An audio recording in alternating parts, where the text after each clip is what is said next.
అందరికీ వందనాలండి. దేవుడు మన కొరకు సిద్ధపరిచిన వాక్యమును చదువుకుందాం. మంచి వివేచన జ్ఞానము నాకు నేర్పము. మనము దేవుని దగ్గర ప్రార్థన చేసినప్పుడు చాలా విషయాలు అడుగుతూ ఉంటాం. అనారోగ్యంగా ఉందనుకోండి, ప్రభా నన్ను స్వస్థపరచండియా అని అడుగుతాం. అలాగనే సమస్యల్లో ఉన్నామనుకో, ప్రభా నా సమస్యల నుంచి నన్ను విడిపించు అని అడుగుతాం. ఇలాగ అనేక విషయాలు ప్రభువుని అడుగుతాం, కానీ దేవా నాకు జ్ఞానము నేర్పించండి అయ్యా అని ఎప్పుడన్నా అడిగామా అండి? సాధ్యమైనంత వరకు మనం ఈ మాటను అడగము. సామెతల గ్రంథం 6వ అధ్యాయం 6వ వచనంలో చూసినట్లయితే, సోమరి చీమల యొద్దకు వెళ్ళుము, వాటి నడతలు కనిపెట్టి జ్ఞానము తెచ్చుకొనుము అంటుంది వాక్యం. చీమల దగ్గరికి వెళ్ళి అవి ఎలాగ వెళుతున్నాయి, అవి ఏం పని చేస్తున్నాయని వాటి దగ్గర నుంచి జ్ఞానం తెచ్చుకోవాలి. ఎందుకంటే చీమలు చాలా జ్ఞానంగా బిహేవ్ చేస్తాయండి. ప్రభా నాకు జ్ఞానం కావాలని అడగాలి. అయితే జ్ఞానములో 2 రకాలైనటువంటి జ్ఞానాలు ఉన్నాయి. అంటే భూ సంబంధమైనటువంటి జ్ఞానము, పైనుండి దిగి వచ్చినటువంటి జ్ఞానము. భూ సంబంధమైనటువంటి జ్ఞానము చదవటం ద్వారా, మనకున్నటువంటి సాధనాల ద్వారా అనేక విషయాలు నేర్చుకుని ఈ లోక సంబంధమైనటువంటి జ్ఞానాన్ని సంపాదించుకోవచ్చు. కానీ మనము ఈ లోక జ్ఞానాన్ని కాదు సంపాదించుకోవాల్సింది, పైనుండి దిగి వచ్చినటువంటి జ్ఞానాన్ని సంపాదించుకోవాలండి.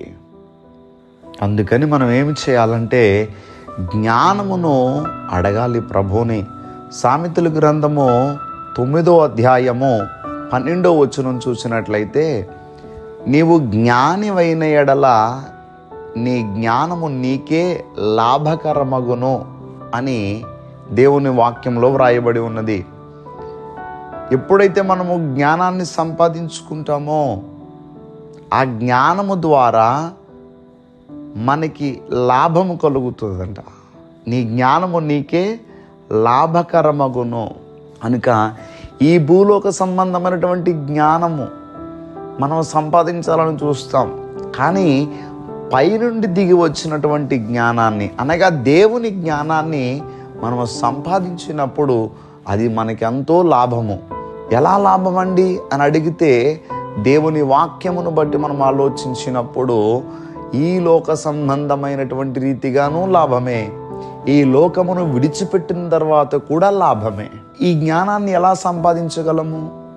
దైవ భక్తితో, శ్రద్ధాభక్తులతో దేవుని వాక్యాన్ని మనం చదవాలి. అంతేకాదు దేవుని సన్నిధిలో మనం ప్రార్థన చేయాలి. వీటి ద్వారా పైనుండి దిగి వచ్చినటువంటి జ్ఞానాన్ని మనం సంపాదించుకోగలుగుతాము. కనుక మంచి వివేకము, జ్ఞానము దేవుని సన్నిధిలో మనము నేర్చుకుందాం. దేవుడు మిమ్మల్ని దీవించునుగాక. దయచేసి ప్రార్థన చేసుకుందాం.